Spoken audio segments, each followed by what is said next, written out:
अकल बड़ी की भैंस। कविता कहानी तो है ठीक ठिकाना, कविता सुनो कहानी सुनो, कानों में छुपी है ताकत की चुस्त। अकल बड़ी की भैंस है ये ज्ञान का फंडा, हर बार पड़े भैंस पे अकल का भारी डंडा। नमस्ते दोस्तों, आप सभी का स्वागत है अकल बड़ी की बहस के मंच पर, जहां जिंदगी के हर रंग का अलग ही मजा है। यस, प्रणाम। आप जुड़े हुए हैं विश्व शांति दर्शन चैनल से, जिसकी उत्पत्ति का श्रेय जाता है पुणे MIT समूह के संस्थापक विश्वधर्मी प्रोफेसर डॉक्टर विश्वनाथ दा कराड जी को। आज फिर प्रस्तुत है संस्कारों की कहानियां, जो बताएंगी जीवन के सच्चे मूल्य। साथ ही शॉर्ट वीडियोस और जिंदगी की सोच को बदल देने वाली 2 पंक्तियों की खास व्याख्या। कभी सोचा है आपने कि माटी का वो नन्हा सा चिराग, जिसकी दुश्मनी अंधेरों से है, हवा उस पर बिला वजह ही अपना रौब जमाकर उसे बुझा देती है। इसी थॉट पर ये छोटी सी कविता प्रस्तुत है, जिसे मुकेश शर्मा सर ने कंपोज किया है AI से।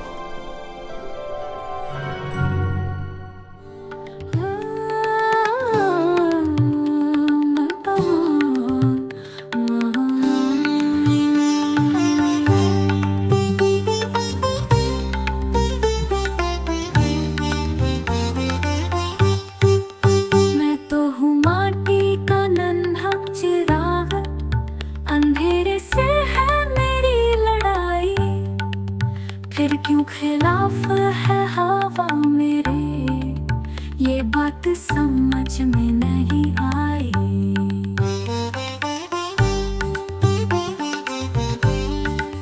जब भी होती है अंधेरे से लड़ाई, मारुत ने नहीं की हौसला अफजाई, बस आके मुझे रुला देती है, चुपचाप यूं ही सुला देती है।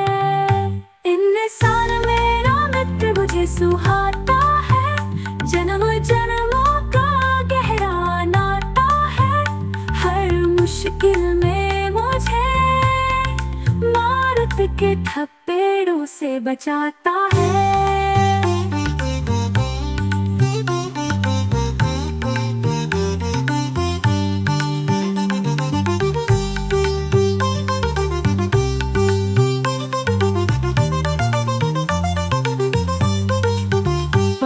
अंधेरे से लड़ाई चलेगी मेरी, बजती रहेगी यूं ही रणभेरी, हवा के झोंकों से निरंतर जूझना, यही है तकदीर मेरी।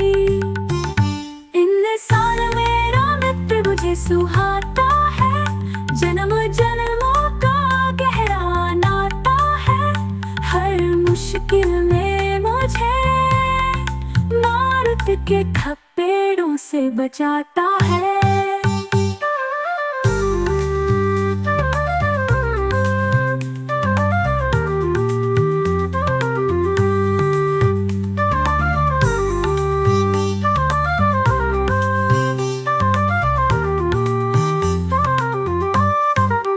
फिर सोचता हूँ क्यों करूँ बदनाम पवन को, वो भी तो है बेकसूर अपनी राहों में।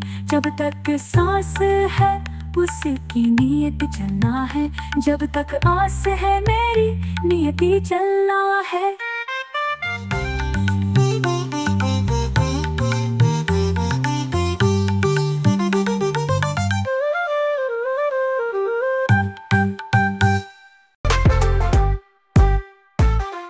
Welcome back.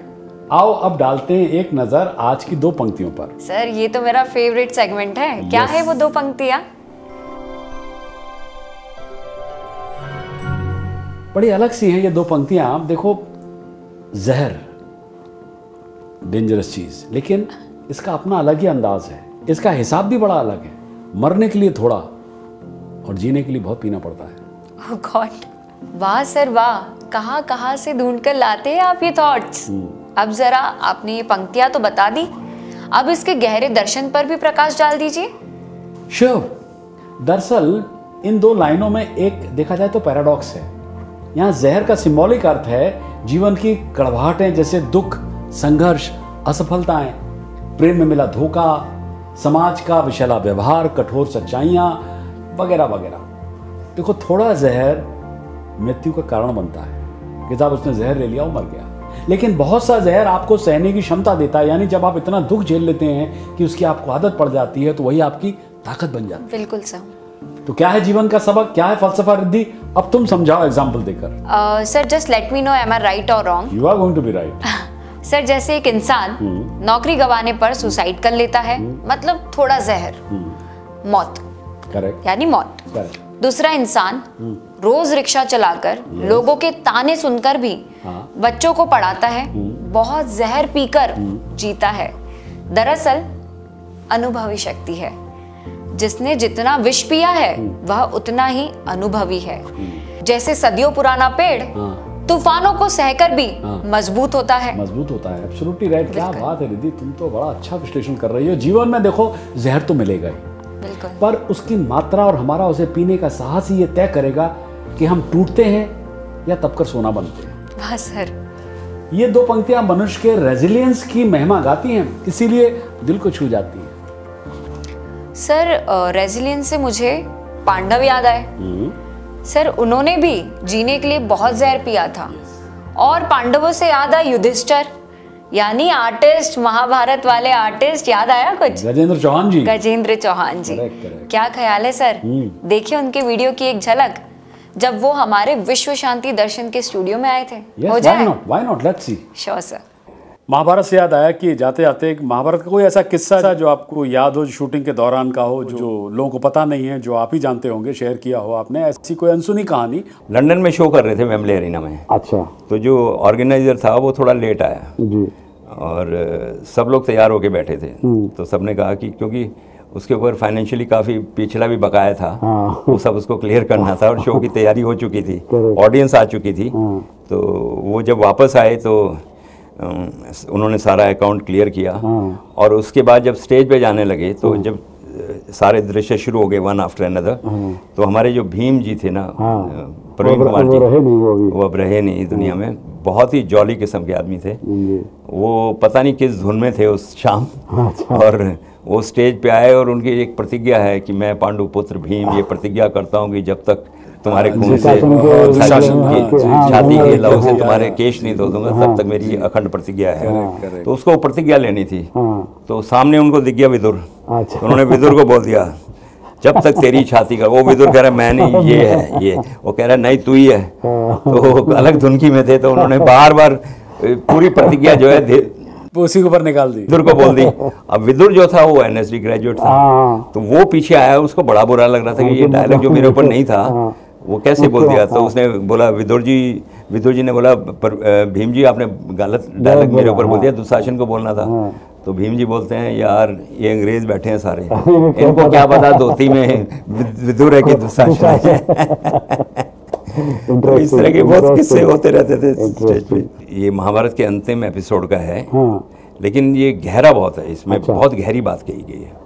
इस संवाद में कहा गया है कि कोई भी पुत्र, कोई भी पिता, कोई भी परिवार, कोई भी प्रतिज्ञा राष्ट्र से बड़ी नहीं हो सकती। तो जो देशभक्ति का संदेश है, महाभारत के कल्मिनेशन में एक डायलॉग में उन्होंने सब कुछ कह दिया। और राही साहब ने जो अद्भुत डायलॉग लिखे हैं वो क्रेडिटेबल है। हाँ, क्रेडिटेबल है। बल्कि एक अर्जुन का और युधिष्ठिर का और था प्रसंग कि जहाँ पे वो इंद्रप्रस्थ जाने, खांडवप्रस्थ जाने की तैयारी हो रही है, और अर्जुन पूछता है हम क्यों जाएं, वो क्यों ना जाएं। तो ये तो हमारे पिताश्री की राजधानी रह चुकी है, इस पर हमारा भी अधिकार होना चाहिए। तो युधिष्ठिर कहते हैं कि अधिकार शब्द का अर्थ इतना साधारण नहीं होता अर्जुन, अधिकारों के लिए दाम चुकाने पड़ते हैं। एक अधिकार के लिए न जाने कितने कर्तव्यों का पालन करना पड़ता है, और राजा का पहला कर्तव्य यह है कि जन समुदाय को सुख और शांति प्रदान करे। यदि हम खांडवप्रस्थ ना गए तो हस्तिनापुर के भाग्य से सुख और शांति की रेखा ही मिट जाएगी। इसलिए मैंने तो हस्तिनापुर को छोड़ने के लिए ये निर्णय ले लिया है। तो कहते हैं इसका अर्थ ये हो कि आपके राज्याभिषेक के पश्चात हमारा यहाँ से नाता ही टूट जाएगा। नाता क्यों टूट जाएगा अर्जुन? क्या नाड़ कट जाने के पश्चात माँ से संतान का नाता टूट जाता है? कभी कभी नातों को जीवित रखने के लिए अलगाव का मार्ग भी अपनाना पड़ता है। तो इतने खूबसूरत संवाद जो है राही साहब ने लिखे हैं कि मन करता है कि उनको बार बार बोलें। और पब्लिक की हमारे शो में डिमांड रहती है कि हम संवाद सुनाएं। वो लगता है कि हर बार सुनते हैं तो एक नयापन लगता है इसमें। नहीं, अलग ही फलसफा था सर। बाकी आपका बहुत बहुत धन्यवाद, आपने बुलाया और मुझे अपने चैनल पे पेश किया, दर्शकों से बात कर सका। बहुत बहुत धन्यवाद। तो अगली बार फिर लेकर आएंगे जीवन के नए रंग, जहां हर शब्द आपको बनाएगा बेहतर इंसान। तब तक के लिए अकल बांटते रहिए और भैंस बुद्धि से बचिए। Correct. सब्सक्राइब कीजिए, साझा कीजिए इस वीडियो को और जुड़े रहिए विश्व शांति दर्शन के साथ। धन्यवाद। संस्कारों की कहानियां जो बताएगी सर, वापस से आज फिर प्रस्तुत है कैसे को तो अच्छा रहेगा। ते है आपकी कविता है, सॉरी पंक्ति है, सॉरी सफलताएं, सॉरी असफलताएं, मतलब थोड़ा सा जहर, थोड़ा जहर मजबूत रहता है, मजबूत होता है। वहां से ले लो, जैसे सदियों पुराना।